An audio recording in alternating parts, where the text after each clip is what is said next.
It was supposed to be a quiet moment of mourning. The guests had gone.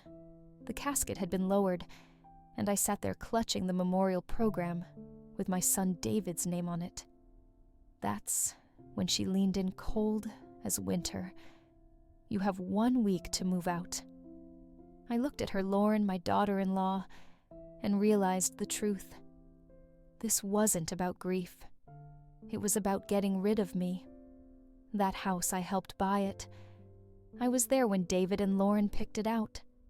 I contributed half the down payment, thinking we were building a future together. For 7 years, I shared that roof with them birthdays, Thanksgivings, the everyday love of a family. And now, while my heart was still bleeding, she was already erasing me from it all. But I didn't argue. I didn't even flinch. I walked away. She thought I was finished. What Lauren didn't know is that I kept every bank statement, every text from David, thanking me for the support. She had no idea there was a duplicate deed tucked away in my files, with my name printed clearly. And that pregnancy she suddenly claimed, something about the timing just didn't add up. This wasn't just about a house. This was about dignity, about truth, about not letting a manipulative widow rewrite the past. She picked the wrong woman to push out. Now I was coming back not for revenge, but for justice. My name is Margaret Holloway. I'm 62 years old, a retired school librarian. And until recently, I believed my quiet life was one of stability, family, and modest contentment. I never chased luxury. I wasn't one for drama. I cooked dinner at 5, watched Jeopardy at 7, and crocheted with the same friends every Sunday since the late 90s. But the one constant, the one thing that anchored my life, was my son David. David was my only child. After my husband passed in a construction accident, when David was 10, I raised him on my own, in a small house in Westfield, New Jersey. I gave up promotions and vacations so I could be there when he needed help with homework, when he had his first heartbreak, or when he just needed a mom who listened. We were a team, David and me.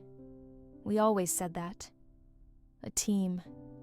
He grew up good, kind, smart. He got into Rutgers, majored in computer science, and never gave me a single day of trouble. And when he brought Lauren home during his junior year, I tried. I really did. She was confident, well-spoken, the kind of girl who made a room feel small when she entered. I thought maybe this is what David needs. Someone bold, someone modern. When they got married, I cashed in my savings to help with the down payment on their home. They said it would be our family home, that I could live with them, have my own suite be part of their life. And that's what I wanted. I didn't want to be alone. I'd already lost one man in my life. I wasn't ready to lose the second. So I moved in. I used to think silence was peaceful, that the quiet of a house in the early morning with birds chirping and a coffee pot gurgling was something sacred. But after David died, silence became something else entirely. It became a presence, a weight, a reminder. My son was gone, and the woman he married, the woman I once hoped would become like a daughter to me, was acting like I was the one who needed to disappear next. David had always been my whole world. After my husband died in a scaffolding collapse when David was just a boy, I didn't have much left except him.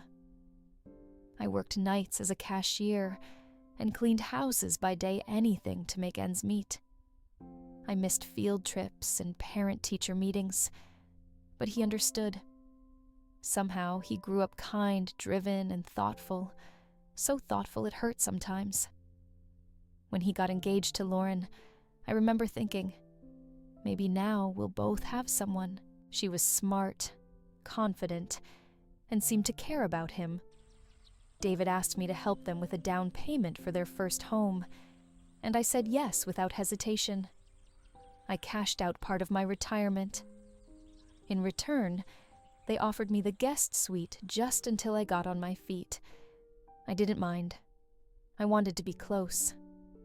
But the years passed, and the arrangement never changed. At first, I tried to keep to myself.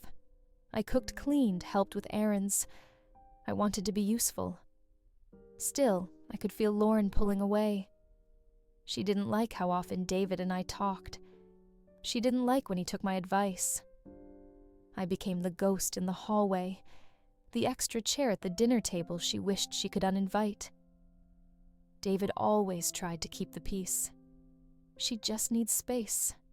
Mom, he'd say. She doesn't mean anything by it.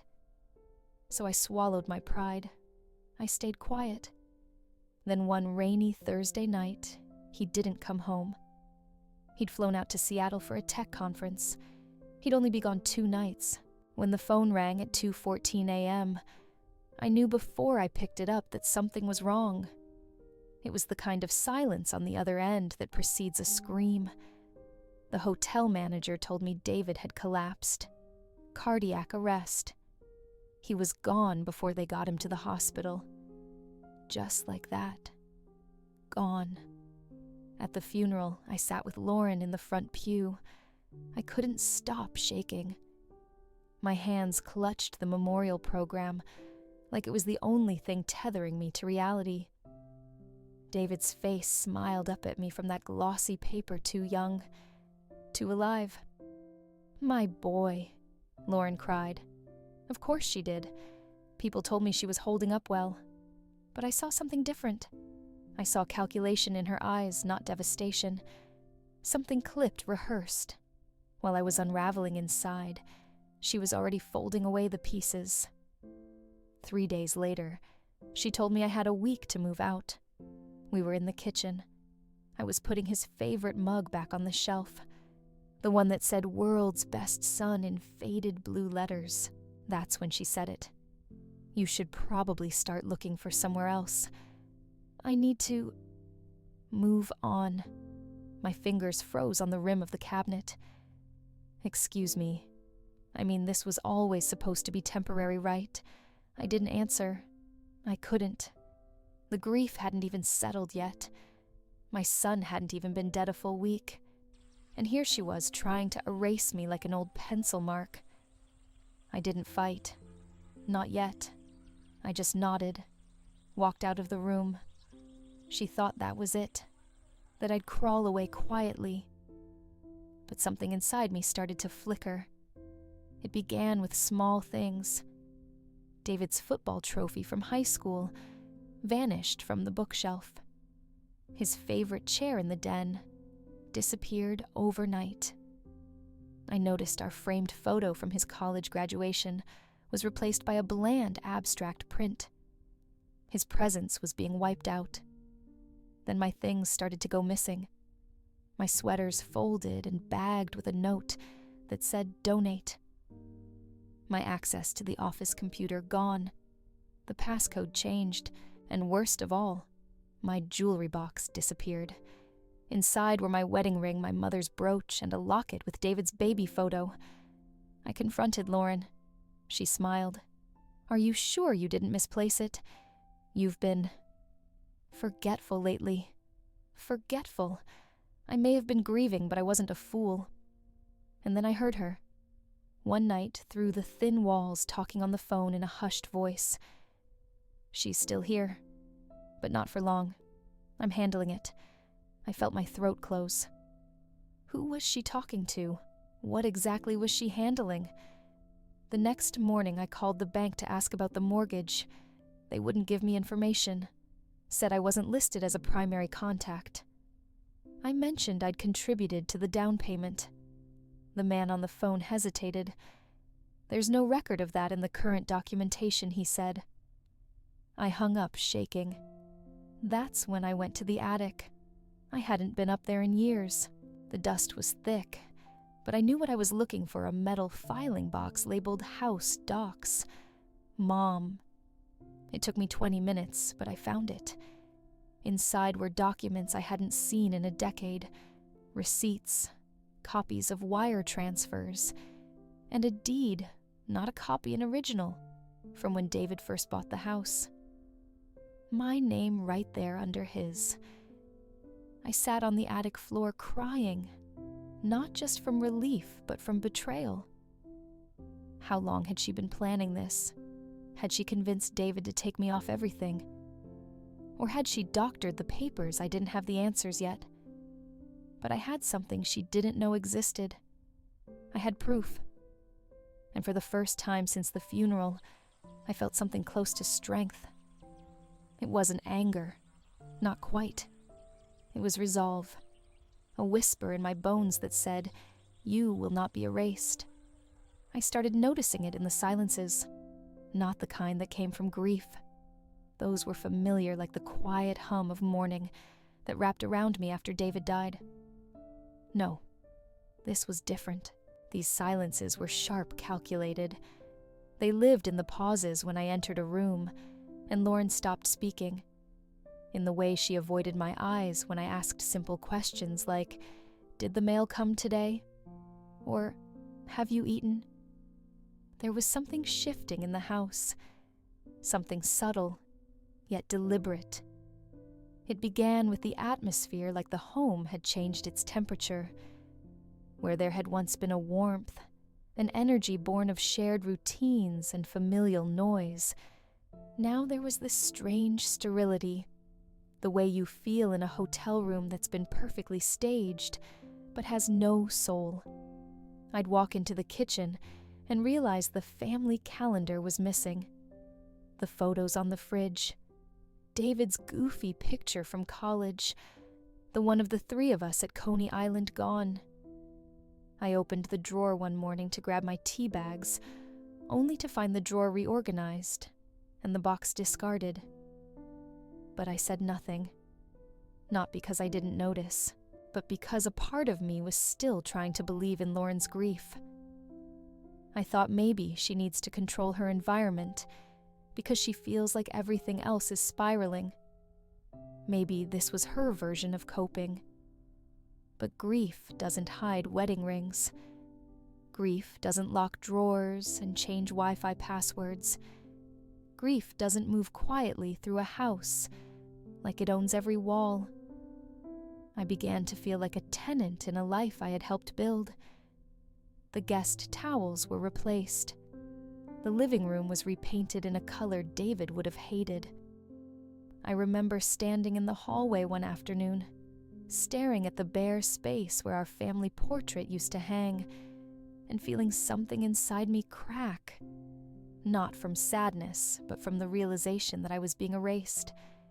It was in that moment I felt the shift in myself. Not fear, not confusion. Resolve. I began testing her. I started leaving small things out David's old varsity jacket, my framed photo of him as a toddler, just to see if they'd be moved. They were. Every single time. Like she was allergic to any evidence that he and I had existed as mother and son outside of her narrative. One night, I stayed up late. I pretended to be asleep, but I left the hallway light on just enough to see. At 1:42 a.m., I watched her slip out of the bedroom walk to the living room and take the jacket from the coat rack. She didn't know I was watching. She didn't hesitate. She folded it up, placed it in a black trash bag, and carried it out to the garage. The next morning, when I asked where it went, she smiled. "Oh, I think the cleaners took it. You must have left it near the door." A lie plain as daylight. But I didn't confront her. Not yet. Instead, I started taking notes. Dates. Times. What went missing. Where things moved. I kept a small notebook in my knitting basket and scribbled every little change. Not because I had a plan, at least not then, but because I knew something was coming. Something bigger. Lauren became more casual, more confident. She started talking to me like a landlord showing a tenant around a soon-to-be empty property. "We'll probably repaint this room, you know. Light gray. Something neutral. She'd gesture to my bedroom like I was already gone. I'm thinking of turning this space into an office. Maybe even a nursery. A nursery. She hadn't even mentioned children when David was alive. Now suddenly she was talking about it like it was inevitable. The way she'd put her hand on her stomach so deliberately made my stomach twist. Was it possible? Could she really be? No. I shook the thought away. She was lying. I didn't know how I knew, but I did. A mother's instinct, maybe. Or maybe just the way her eyes darted every time she mentioned it. I started looking at her calendar when she wasn't around checking for appointments. One entry stood out: clinic visit. Dr. Miles. I Googled the clinic. It was a women's health center. That didn't prove anything, but it made my skin prickle. Still, I said nothing. I just observed. Each morning I woke up and wondered what part of David she'd eliminate next. His favorite mug vanished from the kitchen shelf. His record player gone. His toolbox, the one we used to fix the backyard gate together, nowhere. I found the toolbox 2 days later in the trash bin behind the garage, broken open like it had been stomped on. And then one afternoon, I noticed the safe. It was a small floor safe, hidden in the back of the bedroom closet. David had installed it himself years ago. I knew the code. It was his birthday. But now, when I tried it, the lock beeped red. I tried again. Same result. She had changed the combination. That was when I realized this wasn't just grief. This was strategy. Lauren wasn't trying to move on. She was trying to take over. She was removing every thread of David's life that connected to me, anything that proved my place, my contribution, my memories.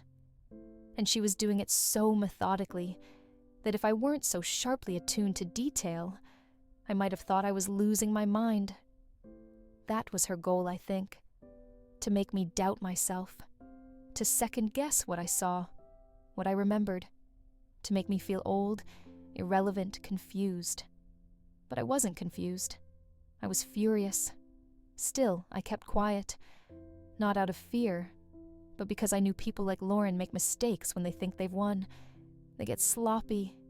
They get arrogant. And I was going to be there watching, waiting, ready for the moment she slipped. And she would slip.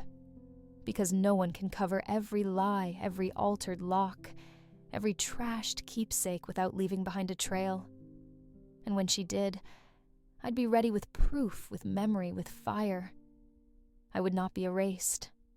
Not from my son's life. Not from this home. Not from the truth. I had never been the kind of woman who trusted lawyers. Too expensive. Too impersonal. Too much legal jargon for someone who'd spent her life shelving library books and baking casseroles. But by the second week after David's funeral, after Lauren had locked me out of the home office, thrown away 3 more of David's things, and started walking through the house, like she already had a real estate agent on speed dial, I realized I had no choice. I needed help. The first time I walked into Mr. Holt's office, I almost turned around. It was a converted house on the corner of Maple and 3rd, one of those small-town law firms, with peeling paint and mismatched chairs in the waiting room. But something about the handwritten welcome client sign on the front desk calmed my nerves. It wasn't fancy. It was human. Mr. Holt was a small man with kind eyes and thick glasses. He looked like someone who should be grading papers, not defending people in court. But when I told him my story about David, about Lauren, about the disappearing photos and locked drawers, his whole posture changed. "Do you have any documents that prove financial contribution to the house?" He asked, fingers laced, leaning forward.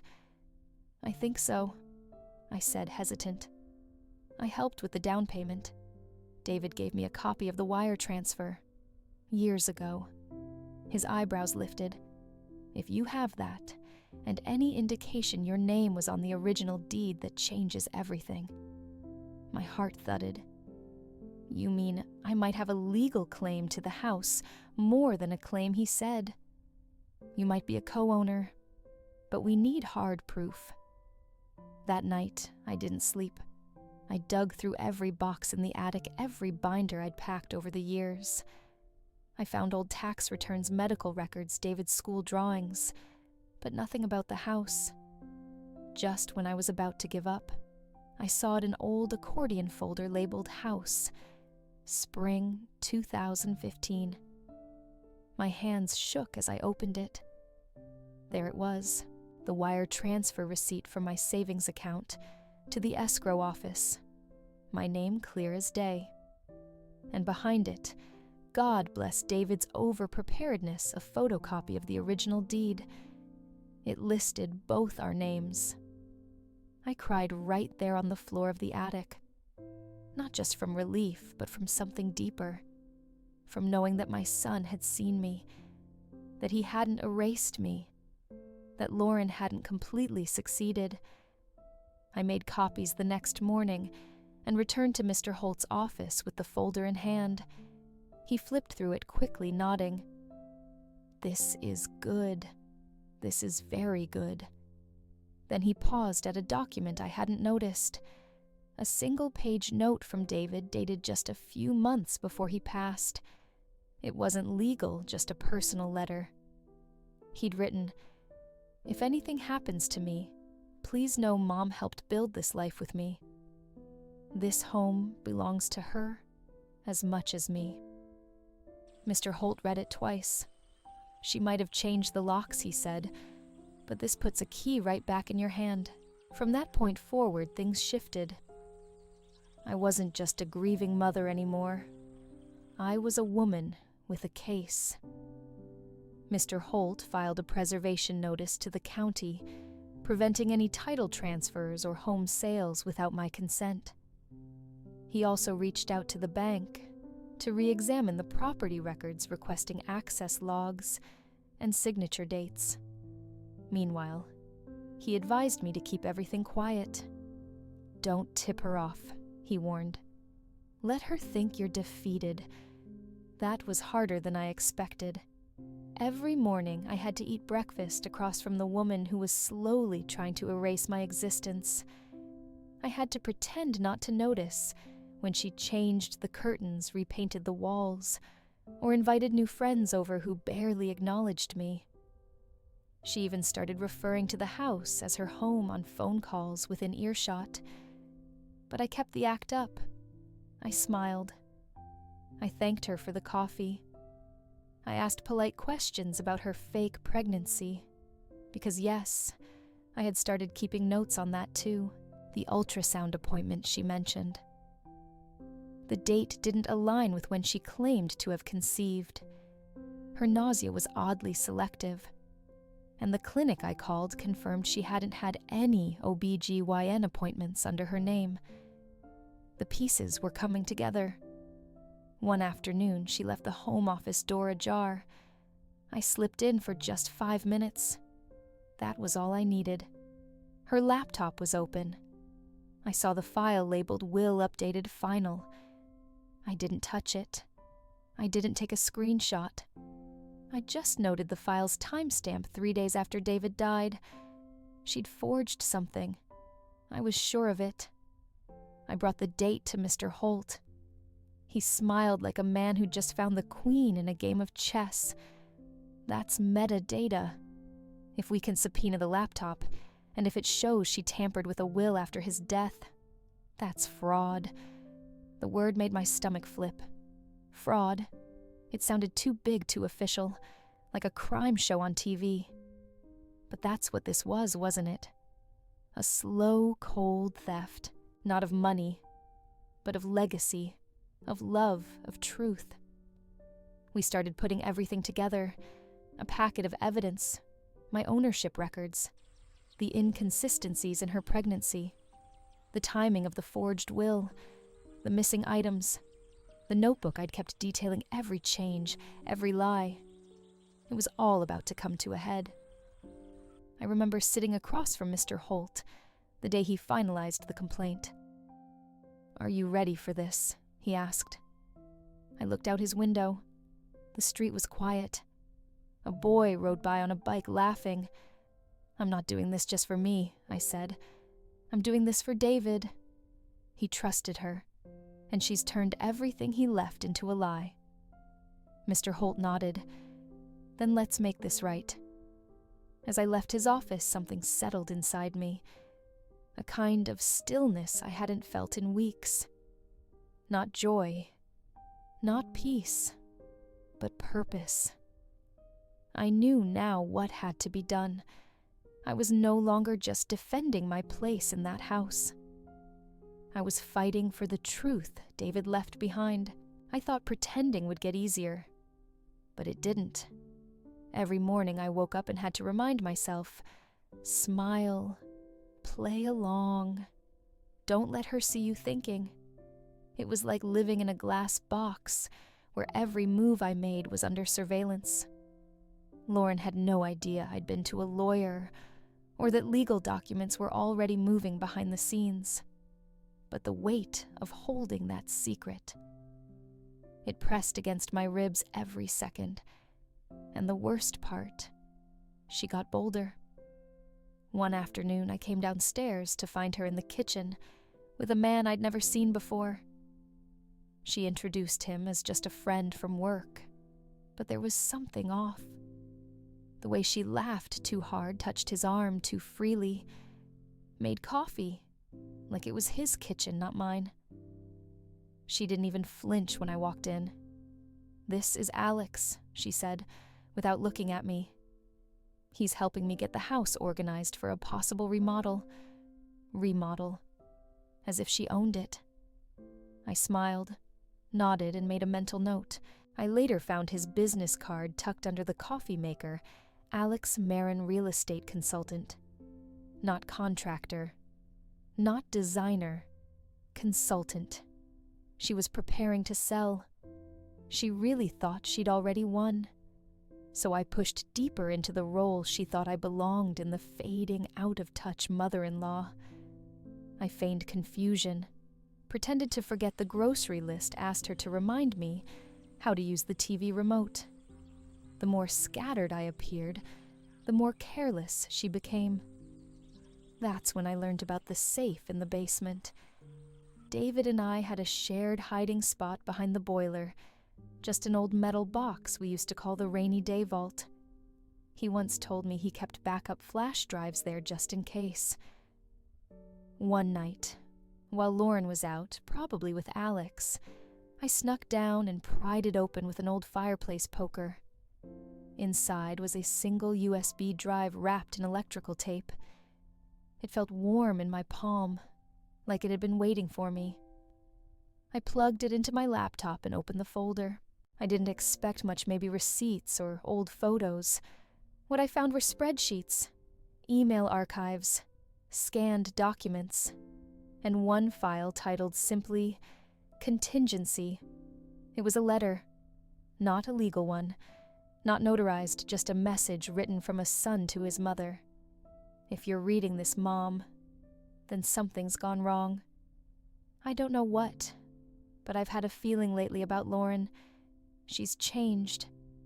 There are things I didn't tell you because I didn't want you to worry.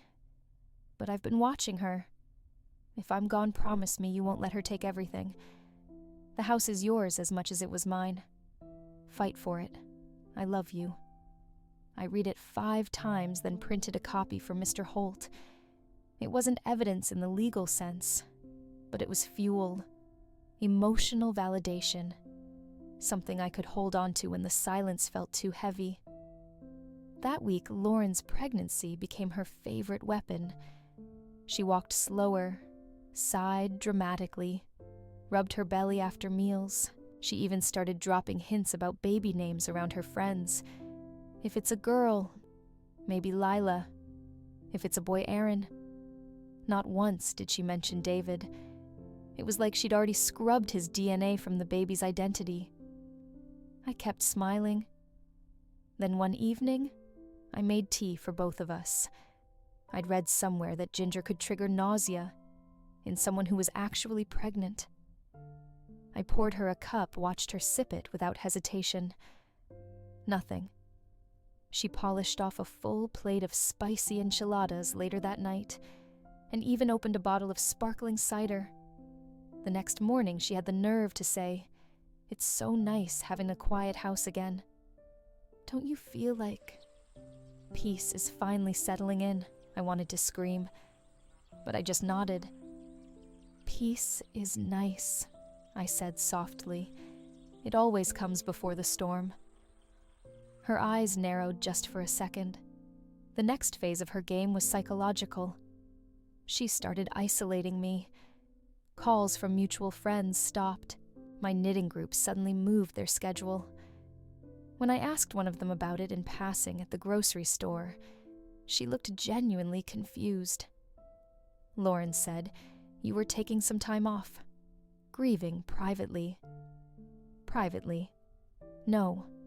She was erasing me socially, just like she had with David's belongings. Then came the therapist. Lauren claimed she'd found someone I could talk to, a specialist in grief and senior trauma. She left brochures around the house, started saying things like, "It's okay to admit when you're not coping well, and there's no shame in needing professional help, Margaret." That's when I knew she wasn't just trying to push me out of the house. She was trying to frame me as unstable. If I had reacted, emotionally yelled, broken something, even snapped back, she'd have had everything she needed to make a case that I was unfit, maybe even dangerous. But I didn't. I let her think she was winning. And then, one night, I turned the tables. It was a Tuesday. Lauren had just finished a call in the living room, another hushed, suspicious conversation, and left her laptop open. She went to shower. I sat down like I always did, pretending to knit, and turned slightly. Her desktop was unlocked. A folder on the home screen house transfer. Final. I opened it. Inside were documents, a fake will, with David's forged signature, a transfer of ownership form, with a notary stamp that looked photocopied, and a file titled Proof of Contribution, ML, with a scanned receipt made out to Lauren Mitchell, not even Lauren Holloway. It was backdated. She'd created her own version of the house history, and she was ready to use it. I took photos of everything with my phone, every file, every date, every signature. Then I backed out of the folders and erased the trace of my entry. The next day, I emailed everything to Mr. Holt. This is the nail he wrote back. Let her keep playing. So I did. Lauren scheduled another fake ultrasound. I offered to drive her. She declined. I offered again. She snapped. "You're not the grandmother yet, Margaret. Let me do this my way. Yet." The word echoed in my head. She thought this baby, real or not, was her final move. A shield. A way to silence me permanently.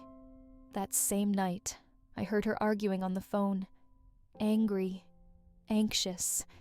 Saying things like, "She's not leaving, and I've done everything by the book." That was the moment I knew she was scared. Not of me. Of the truth.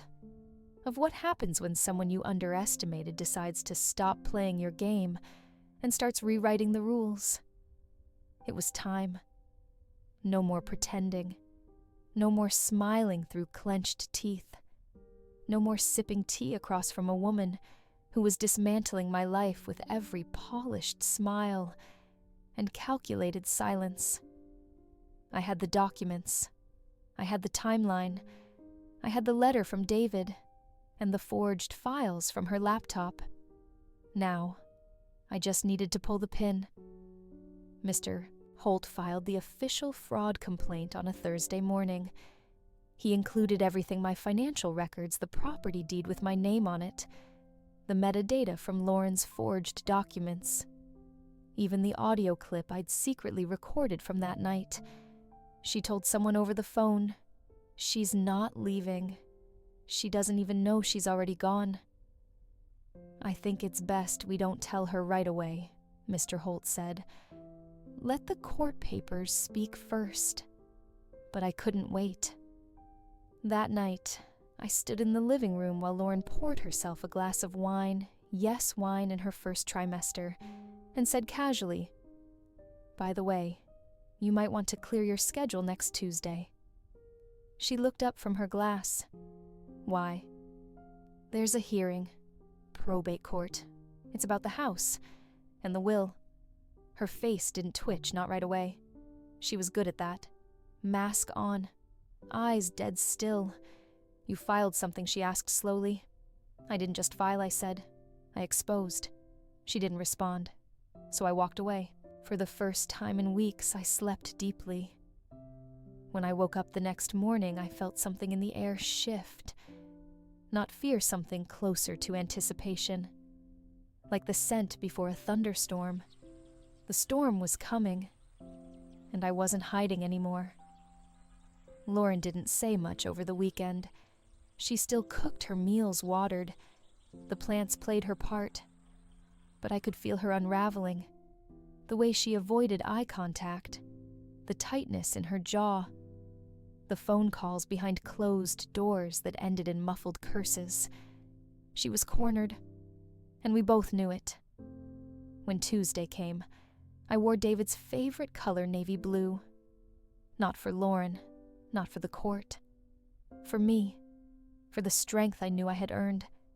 For the woman I had buried, and the truth I had carried like a flame in my chest since that awful night. The phone rang. The courtroom was quiet. Just a few people. A clerk. A judge who looked more tired than stern. Mr. Holt was sharp and calm beside me, flipping through our binder like he already knew the outcome. Lauren sat across from us with a lawyer I didn't recognize. Some flashy young man in a too-tight suit who looked like he practiced closing arguments in front of a mirror. He had no idea what he was walking into. The judge asked for opening statements. Mr. Holt spoke first, measured, respectful, firm. "We are here today because my client, Mrs. Margaret Holloway, is the legal co-owner of the property in question.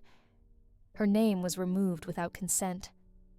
Furthermore, we have evidence that the defendant, Lauren Mitchell, forged legal documents, including a posthumous will, and attempted to falsely establish sole ownership of the estate."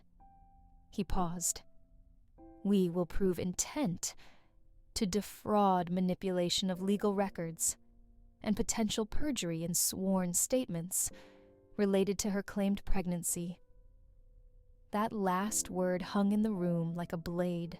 Lauren's lawyer stood up, tried to paint me as confused, unstable, said I was grieving and emotionally compromised, claimed the documents I'd found were outdated, that Lauren was simply trying to honor her husband's wishes. That's when Mr. Holt dropped the bomb. He presented a printed copy of the forged will. The file metadata showed it was created 3 days after David's death, not before. He presented a certified timeline from the clinic. Lauren claimed to have visited no record of pregnancy consultations, no ultrasounds. Then he introduced the wire transfer from my account. And finally, he placed David's handwritten letter on the record. "Your Honor, Mr. Holt said this isn't just a misunderstanding.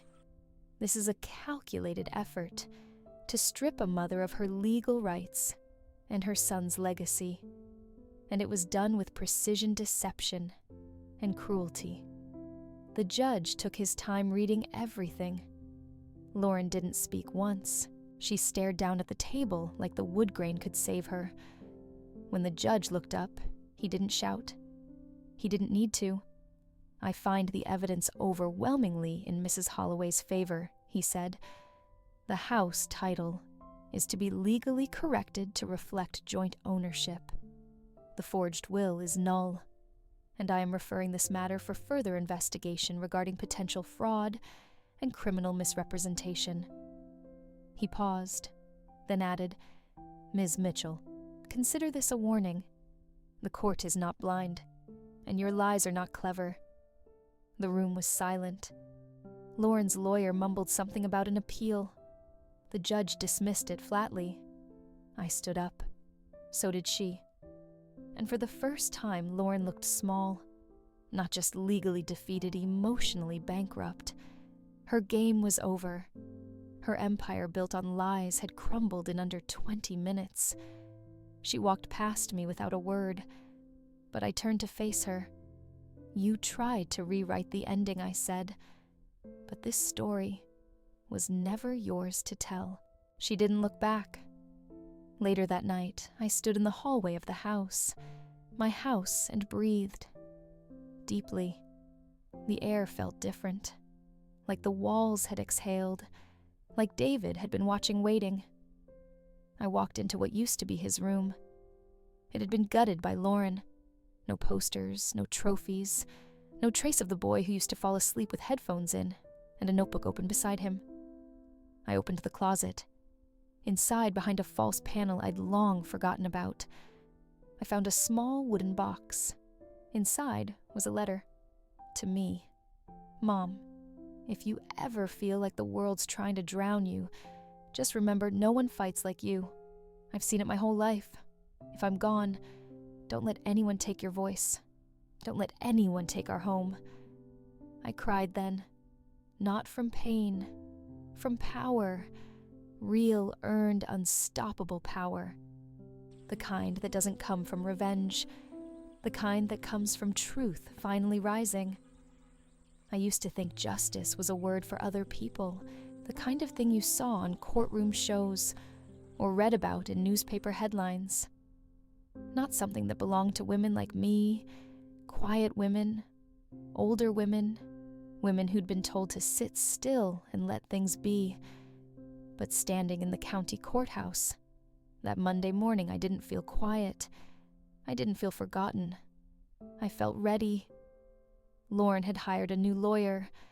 This one was older, sharper, clearly more experienced. His name was Elliot Grant, and he looked at me like I was a mild inconvenience on the way to a golf game. But I didn't care, because this time, the hearing wasn't just about ownership. It was about accountability. Mr. Holt and I had added a second complaint, full civil litigation for attempted fraud with forgery and emotional distress.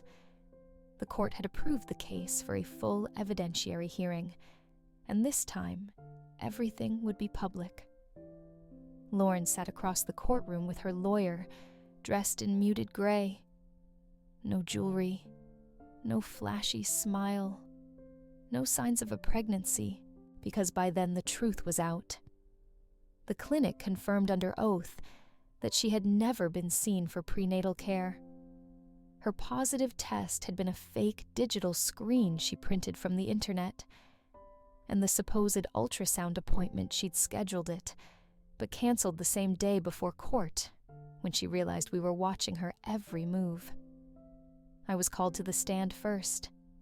It was surreal being sworn in, stating my full name in front of strangers. But once I started speaking, something inside me clicked into place. I talked about David, about our relationship, about the house, about the night Lauren told me I had 1 week to leave. I didn't cry. I didn't dramatize. I just told the truth. Then came the documents. Mr. Holt walked the court through each one, my name on the original deed, the wire transfer, the records of our shared ownership, the metadata from Lauren's forged will, and even the photos of files from her laptop. Then came the bombshell, the email from Lauren to her friend, dated 6 weeks after David's death. Once the paperwork's finalized, she's gone. The house is mine. Just a little more pretending. Thank God she's so gullible. It was like a lightning strike.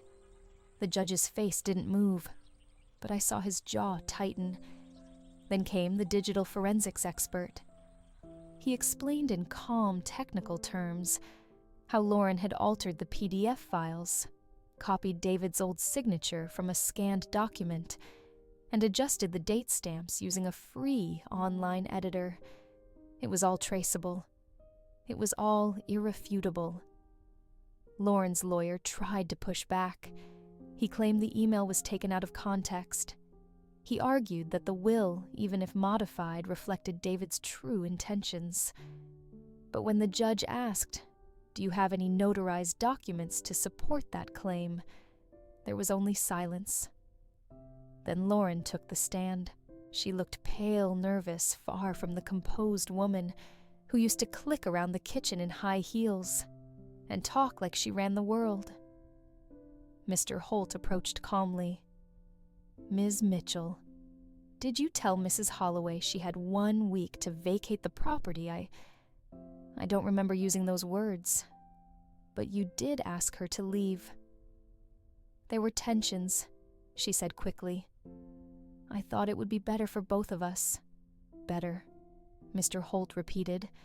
"Even though she owned half the house, she didn't really own it, but her name was on the deed." Lauren flinched.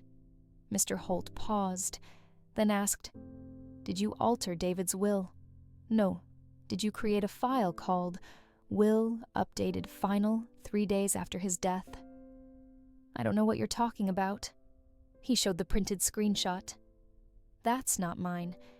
He showed the metadata signature. "It's faked." He showed the login IP address hers. Silence. Finally, he said, "Did you ever intend to honor Margaret Holloway's rights?" She stared at him. Then she looked at me, and I'll never forget her face hollow-cornered, furious that the game had slipped through her fingers. She didn't answer. The judge called for a recess. I walked out of the courtroom into the hallway and sat on a wooden bench. My hands trembled, but not from fear, from adrenaline, from the weight of everything I'd held and finally pouring out into the light. People passed by whispering. Some looked at me like I was a hero, others like I was a story they'd retell at dinner that night. But I wasn't thinking about them. I was thinking about David, about how proud he would be. When court resumed, the judge made his ruling. He didn't shout. He didn't scold. He just laid out the facts. Based on overwhelming evidence, the court finds that Ms. Lauren Mitchell knowingly and willfully attempted to alter legal documentation for personal gain, fabricated evidence of a pregnancy to secure sympathy and delay investigation, and used undue pressure on the co-owner of the property in question in an effort to seize sole ownership. He paused, then continued. The court hereby affirms full co-ownership by Margaret Holloway, nullifies the forged will, and grants Mrs. Holloway the right to initiate eviction proceedings. Furthermore, this court is referring Ms. Mitchell's conduct to the district attorney for potential criminal prosecution. I didn't hear the gasps, but I felt the shift. Lauren slumped in her chair. Her lawyer began whispering frantically, but it was over. The judge concluded, the court recognizes Mrs. Holloway not only as the lawful co-owner of this property, but as the primary custodian of her son's legacy. Custodian of his legacy. I didn't know judges could speak poetry. When the session ended, I stood alone in the hallway for a long time. Reporters had begun to gather outside. Neighbors, curious strangers. I ignored them all. Then Mr. Holt came up behind me and said, "You did it." But I hadn't. Not yet. There was one more thing. I walked out of the courthouse and called a locksmith. By nightfall, Lauren was gone. I didn't need to yell.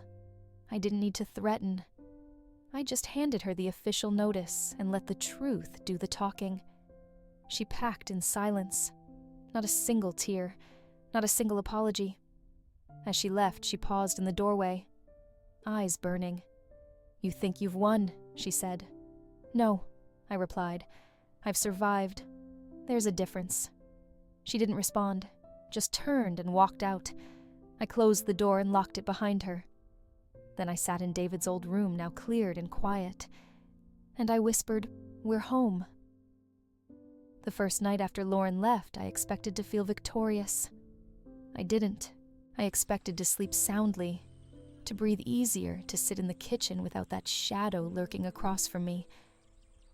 But instead, I sat at the kitchen table long after sunset, staring at the spot where David used to drop his keys. The silence was back. But this time, it didn't feel threatening. It felt like space.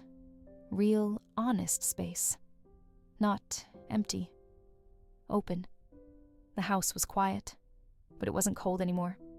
And for the first time since the funeral, I didn't feel like I had to watch every word I said, every drawer I opened, every breath I took.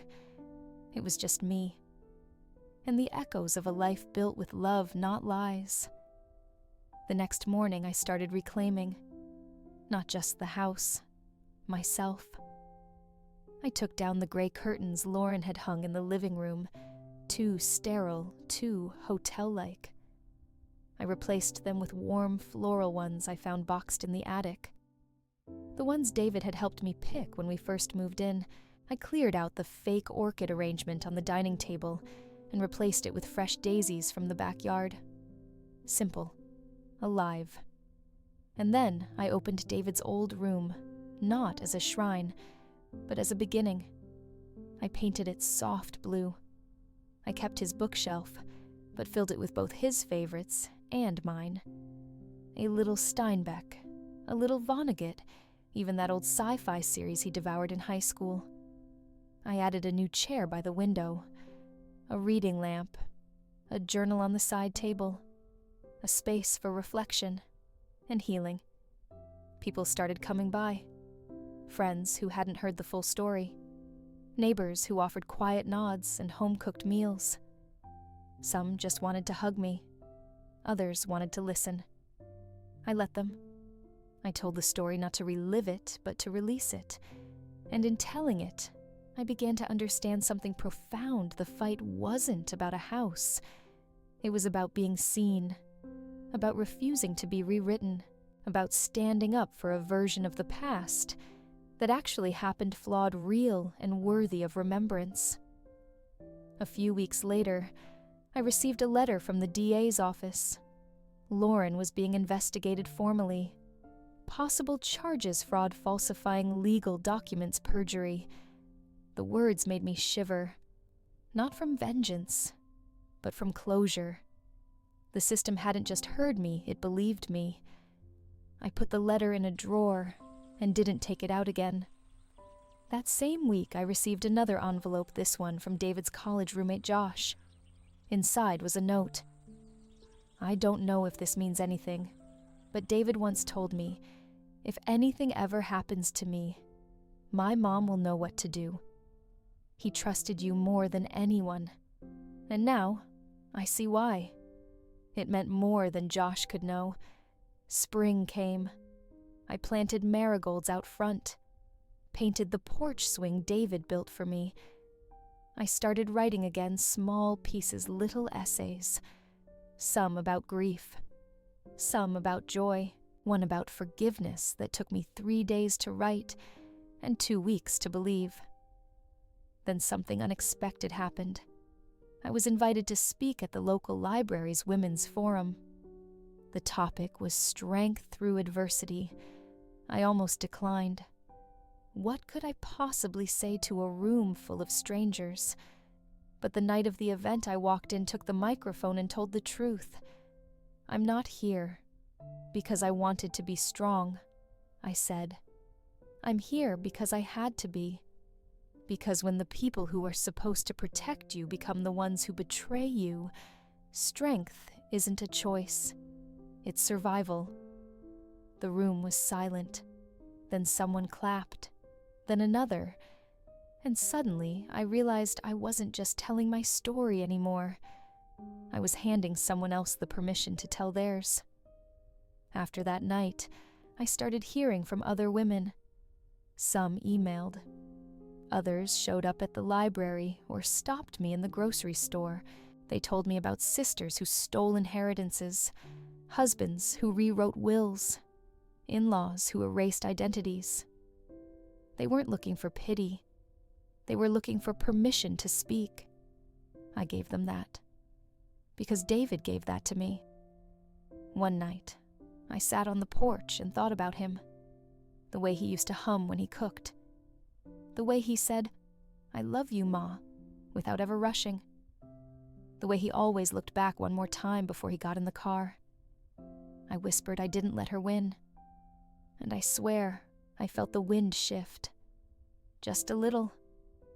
That fall, I created something new. A community group for women over 50 navigating grief and legal battles. We met in the church basement once a week. We drank too much coffee and laughed too hard, and sometimes cried without apology. We called ourselves the Keepers, because we were the ones who kept memories, kept stories, kept fighting. One of the women, Denise, said something that stayed with me. You didn't just take back your house, you reclaimed your voice. She was right. Because in that courtroom when I stood with nothing but the truth, I wasn't just defending brick and mortar. I was defending the invisible history Lauren tried to wipe away, the birthdays, the struggles, the dreams I'd shared with my son. And I won. Not because I was louder, because I refused to be silenced. Today the house is filled with light. I keep the guest room open for friends. I cook too much food. I let music play louder than I used to. I leave the front door open in the evenings, so neighbors can stop by. And sometimes, when the sun sets just right, I sit on the back porch with a glass of lemonade and whisper, "We did it, kid." Because David and I, we built something worth fighting for, and I'm still here, still standing, still home. If you've ever been betrayed by someone who once called you family, if you've ever been told to stay silent when your truth was burning inside you, if you've ever stood up alone and chose to fight for your voice, then maybe this story spoke to you. Margaret's battle wasn't just about bricks and paperwork. It was about memory. It was about dignity. It was about refusing to be erased. So if you're going through something like this, if someone is trying to write you out of your own story, know this: you are not alone, and you are not powerless. Have you ever been in Margaret's shoes? Or maybe you know someone who has. Share your story in the comments. Let others hear you. Let this channel be the place where your voice is heard. Hit like if Margaret inspired you. Subscribe if you want to hear more stories of justice, strength, and quiet, powerful resilience. And remember, sometimes the people who seem the quietest are the ones writing the boldest endings.